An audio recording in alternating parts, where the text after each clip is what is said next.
This material world is also part of the kingdom of God. But this kingdom of God is described as made of inferior energy on account of its temporary nature and is compared with a mass of clouds in the sky. When there is a mass of clouds in the sky, there is certainly torrents of rain, and there is a type of creation of new vegetation on account of such rainfall. But in spite of all such variegatedness, manifestation of greenery seen, of fruits and flowers, the whole show is only temporary. When the season is over, everything fades away into different situations and the temporary manifestation comes to an end. Therefore, the material world is called three phases of existence, namely creation, sustenance and dissolution at last. This creation and dissolution is going on perpetually like seasonal changes, and the portion of the vast sky where such temporary variegatedness is taking place and again becoming out of sight is called the material world. And beyond this material manifestation of variegatedness, there is the world of spiritual sky, where everything is eternal, full of light, blissful and knowledge, distinct from the non-eternal, miserable existence of ignorance. In the material world, everything is struggling hard for existence. But the cruel laws of material nature will not allow anybody to exist, although every one of us aspires to exist eternally in full blissful life of perfect knowledge. This information is available in the Brahma Samhita, that the Supreme Personality of Godhead is Krishna, and His transcendental form is eternal, full of bliss and knowledge. In the spiritual world, not only Krishna has his eternal body, full of bliss and knowledge, but also everyone who associates with Krishna has the same spiritual nature. In the abode of Krishna, which is called Chintamani Dhama, the land, the trees, the animals, the residents, everything is of the same spiritual nature as that of Krishna. This spiritual nature is expansion of interior energy of the Supreme Personality of Godhead. Therefore, the Supreme Personality of Godhead, Krishna, is called the cause of all causes. It is said that Brahma, who wrote Brahma Samhita, after his mature knowledge by meditation, it was revealed in him that by the recollection of Bhakti Yoga, it appeared to him that he is the eternal maidservant of Krishna. Though other mysteries in regard to the condition of the maidservant of Krishna were not revealed to him, Brahma, by dint of his searching self-consciousness, became well acquainted with the ocean of truth. All the truths of the Vedas were revealed to him, and with the help of those essence of the Vedas, he offered this hymn to the Supreme Lord Sri Krishna.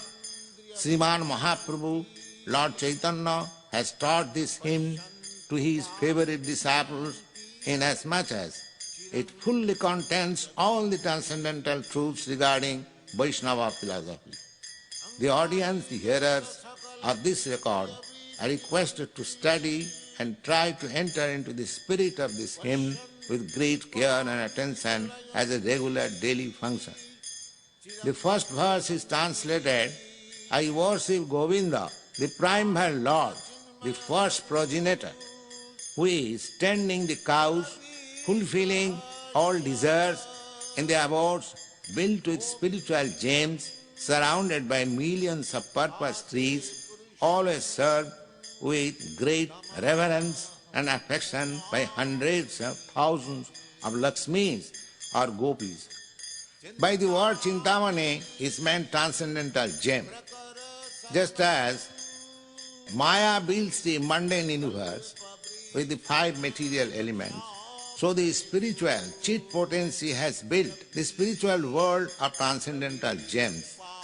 The Chintamani, which serves as material in the building of the above Supreme Lord's place, Goloka, is a far rarer and more agreeable entity than the philosopher's stone. The purpose tree only, the fruits of piety, wealth, fulfillment of desires and liberation. But the purpose trees in the abode of Krishna bestows innumerable fruits, yielding the fulfillment of desire for oceans of milk in the shape of the 14 love-souring transcendental bliss that take away with the hunger and thirst of all pure devotees. The trees in the abode of Lord Krishna can supply anything desired by the devotees. The devotees residing in the abode of Krishna have not desired to fulfill.